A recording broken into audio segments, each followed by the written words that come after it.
İslam ümmetindeki birinci ulu insan Abu Bakr as-Siddiq. Allah jana momundar Abu Bakr'dı gana süyöt. Allah'tın elçisi sallallahu aleyhi ve sellem. Çındığında İslam ümmetinden çıkan ulu yüz insandın kadir barkına jaraşa irettep жазуу niyetinde жоқ эле. Ошондой эле китептеги максатым дагы бул нерсе эмес. Китепти жазууда бул инсандарды качан, каерде болгонун, жана алардын бири-бирине болгон артыкчылыктарын көңүлгө алган жокмун. Анткени бул китептин талашсыз адамзаттын эң улуулары болгон пайгамбарларды жазбагандыгым үчүн жүз инсандын качан, каерде жашаганын, жана алардын исламдагы ордуларын иреттебей эле жазууну туура көрдүм. İslam ümmetindeki ulu жүз insandın sap başına Hazreti Abu Bakr'dı жазбай коюуга калемим дагы ээсинен мурда тартынып турган сайт. Анткени пайгамбарыбыз саллаллаху алейхи вассалам өлүм төшөгүндө жатып, Аллах жана момундар Абу Бакрды гана сүйөт деп, өзүнөн кийин момундарга жол башчы болууга Hazreti Abu Bakr гана татыктуу экенин айтып, жатканына өзүм күбө болгондоймун. Ошондуктан бул китепте бир гана Hazreti Abu Bakr'дын кадыр баркын эске алып, анын улуу инсандардын сап башына жазуум мен үчүн милдет деп эсептейм. Чындыгында ал пайгамбарлардан кийинки эң улуу инсан экени талашсыз. Ошондой эле Hazreti Abu Bakr пайгамбарыбыз саллаллаху алейхи вассаламдын ааламдан чыгыштан батышка чейинки каптап турган наадандык караңгылыгынын нурдантуу үчүн таштап кеткен таухид, Аллахтын жалгыз өзүнө сыйынуу шамын колуна алып, анын ордуна сабырдуулук жана чыдамкайлык менен көтөргөн. Мына ушул себептен ал пайгамбарлардан кийин бейишке биринчи кире турган улуу инсан. Hazreti Abu Bakr пайгамбарыбыз Мухаммад саллаллаху алейхи вассаламдын исламга чейинки жана исламдан кийинки жалгыз досу. Ошондой эле Аллахтын элчиси саллаллаху алейхи вассалам менен бирге хижрат кылуусу үчүн аны Аллах өзү 7 кабат асмандын үстүнөн тандаган. Hazreti Abu Bakr пайгамбарыбыз Мухаммад саллаллаху алейхи вассаламга эркектерден биринчи иман келтирген инсан. Hazreti Abu Bakr тирүү кезинде бейиштик деп сүйүнчүлөнгөн 10 сахабанын дагы сап башында. Ошондой эле анын жеткирген дааватынан тирүү кезинде бейиштик деп сүйүнчүлөнгөн 10 сахабанын 5-өсү исламга кирген. Абу Бакр момундардын энеси, Айша энебиздин атасы жана пайгамбарыбыздан кийинки биринчи халиф. Чындыгында Hazreti Абу Бакрдын улуулугу исламда кабыл алынгандан кийин белгилүү болгону менен анын исламга чейинки жашоосу дагы орундуу эле. Hazreti Abu Bakr исламга чейин Меккеде тандалган ишенимдүү 10 кишинин бири болгон. Абу Бакр ас-Сиддик Меккедеги Курайш уруусунун кун төлөө жана кепилдик иштерин алып барган. Меккеде кимдир бирөөдөн карыз ала турган болсо, Абу Бакр Сиддиктин алдынан өтмөйүнчө ала алчу эмес. Абу Бакр Сиддик улуулугу жөнүндө айта берсек сөз көп. Бирок мен сиздерге анын эки артыкчылыгын айтып берейин. Абу Бакр Сиддик ислам үчүн бул эки иштин башкысын жасабаса деле пайгамбарыбыздан кийинки улуу инсандардын сап башында турмак. Ошондой эле мен аны диний тарабын эмес, нукура инсандык адамгерчиликке таандык иштерин айтайын. Анткени анын диний тарабын менден жакшыраактары да жазып келишкен жана дагы жазып жатышат.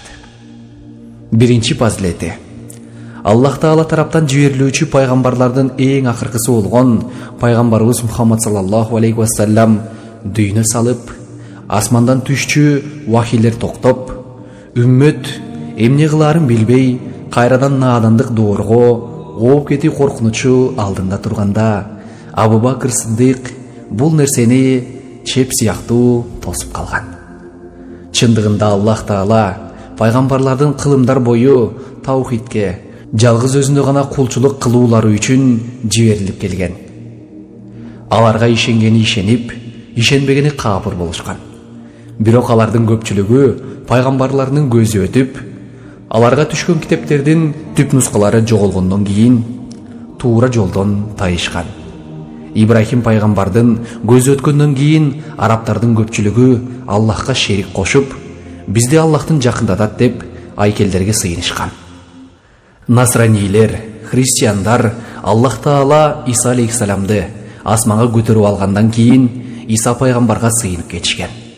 Ошондой эле Израиль урпактары Муса пайгамбар 40 күн келбей калганда торпокко сыйынып кетишкен. Нух пайгамбардан кийин анын коому бизди Аллахка жакындатат деп таква салих адамдарга сыйынышкан. Аялдары болсо перзенти мүрзөдөгү өлүктөрүнөн сурашса, эркектеринин башына бир кыйынчылык келсе, пайгамбарларынын жана таква салих адамдарынын мүрзөлөрүнө барып жардам сурашчу. Пайгамбарлардын эң акыркысы пайгамбарыбыз Мухаммад саллаллаху алейхи вассаламдын көзү өткөндөн кийин жогорудагы айтып өткөн мурдагы пайгамбарлардан кийин үммөттөрүнүн ыйманга эмес, капырлыкка үндөгөн жашоосу биздин дагы башыбызга келип калуу коркунучу пайда болгон.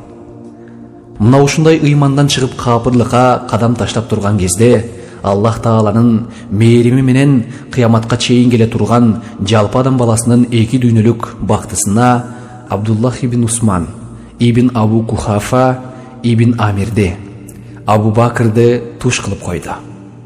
Мына ошондо жан дүйнөсүнүн азыгы, эң жакын досу жана сүйүктүү пайгамбарынан ажырап турганда Абу Бакыр Сыддык алтындын суусу менен жазыла турган улуу эрежени айткан. Кимде ким Мухаммадка сыйынып жүргөн болсо, ал өлдү. Ал эми кимде ким Аллахка сыйынган болсо, ал дайым тирүү жана эч качан өлбөйт. Азрети Абу Бакырдын өзүнүн ысымы жогорудагыдай узун аттар менен коштолгон. Ал эми анын Абу Бакыр деген ысымы ага исламды биринчилерден болуп кабыл алып жана пайгамбарыбыз Мухаммад саллаллаху алейхи вассаламдын мирашка, асманга, Аллахтын алдына чыгып келүүсүн укканда экиленбей туруп дароо кабыл алганда берилген. Экинчи фазилети. Абу Бакыр Сыддык бир эле убакта Персия менен Византиянын үстүнөн жеңишке жеткен. Пайгамбарыбыз Мухаммад саллаллаху алейхи вассаламдын тирүүсүндө жалпы дүйнө элине таухидти, жалгыз Аллахка гана кулчулук кылууну тынчтык жолу менен падышалардын баарына кат аркылуу жеткирүүгө бүт күчүн жумшаган. Бирок каттагы сөздөр алардын алсыз элдерине каршы зулумдук кылып, алардын акыларын жеп, чалкалап жаткан залым падышаларга каршы келээрин көргөндөн кийин алсыз элдеринин ыйык ислам динин жашырышып, пайгамбарыбыз Мухаммад саллаллаху алейхи вассаламдын жиберген элчилерди өлтүрүшүп, пайгамбарыбыз саллаллаху алейхи вассаламга каршы согуш жарыялашкан. Пайгамбарыбыз саллаллаху алейхи вассалам согуш жарыялаган падышалардын перстердин императору Хасров Парзив, экинчи жер бетиндеги эң улуу инсандын катын тытып, аны менен эле тим болбостон өзүнүн Йемендеги адамына Аллахтын элчиси Мухаммад саллаллаху алейхи вассаламды өлтүрүүгө буйрук кылган.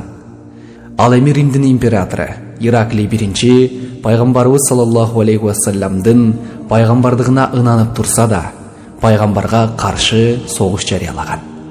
Мына ошондуктан динди тынчтык жолу менен жеткиргенде кабыл албаган заалымдарга салгылашуу жолу менен түшүндүрүүдө алдында ат салдырбаган Азрети Абу Бакыр аракетке өтөт. Илгертен бери келаткан жана азыр деле аскер окуу жайларында окутулуп жаткан согушта бир убакта бир канча жерге кол салуудан сактануу деген аскердик эреже бар экени белгилүү. Бул эрежени сактабагандыгы үчүн Орус падышалыгы менен согушкан Наполеон Бонапарт жеңилүү ызасын тарткан. Ошондой эле бир учурда СССР менен Батыш Европага кол салган Гитлер дагы Сталинград босогосунда кыйроого учурган. Бирок Азрети Абу Бакыр Сыддык тарыхта биринчи жолу бул эрежени бузуп, ийгиликке жеткен инсан болуп эсептелинет. Персия жана Византия империялары алардын кол астындагы алсыз элине жалгыз Аллахка гана кулчулук кылуу тапшырмасын жеткирген ислам дааватчыларына ырайымсыздык кылып, исламдан баш тарткандыктары үчүн Азрети Абу Бакыр өзүнүн баатырлары менен бир убакта эки Алп империя менен салгылашууга аттанат. Азірети Абу Бакр Перс империясынын чебин даңызалуу баатыр Халид ибн Валид жетектеген аскер менен кулатса, Рим империясын Абу Байда Амир ибн Аль-Жаррах баштаган аскери менен талкалаган. Азірети Абу Бакр ошол учурдагы жер бетиндеги эң чоң экинчи империяга согуш жарыялагандан кийин көп өтпөй эле бир эле убакытта экөө тең жеңилүү ызасын тартып, ислам мамлекети жер бетиндеги эң күчтүү өлкөгө айланат. Албетте, Абу Бакр Аллахандан разы болсун. Жогорудагы айтылган аскердик эрежени бузуп ийгиликке жеткен акыркы инсан эместигин айтып өтсөк жакшы болот. Азірети Абу Бакрдан кийин бул эрежесиз эле ийгиликке жеткендер көп болгон жана алардын баары шек күмөнсүз ислам үммөтүнүн баатырлары болгон. Аскер тарыхчылары бул сыйкырдуу табышмактын жандырмагын дагы деле таба албай келишүүдө. Бул сыйкырдуу табышмактын жандырмагын Азірети Абу Бакрдан 1300 жылдан кийин келген Марокконун алыскы бир шаарынан чыгаан бир жигит тапкан. Ал бул учурда 2 империя менен эмес, балким 3 империя менен салгылашканга жетишкен. Ислам үммөтүнөн чыккан бул улуу инсан ким? Дүйнөлүк империализмге каршы күрөшкөн бул инсанды Азия, Африка жана Латын Америка революционерлери эмне себептен өздөрүнө мугалим катары эсептешкен. Аллах жараткан күндөрдүн эң эсте кала турганы катары белгилүү болгон ануаль салгылашуусунда эмне болгон эле? Кезектеги улуу инсан тууралуу кийинки чыгарылышта.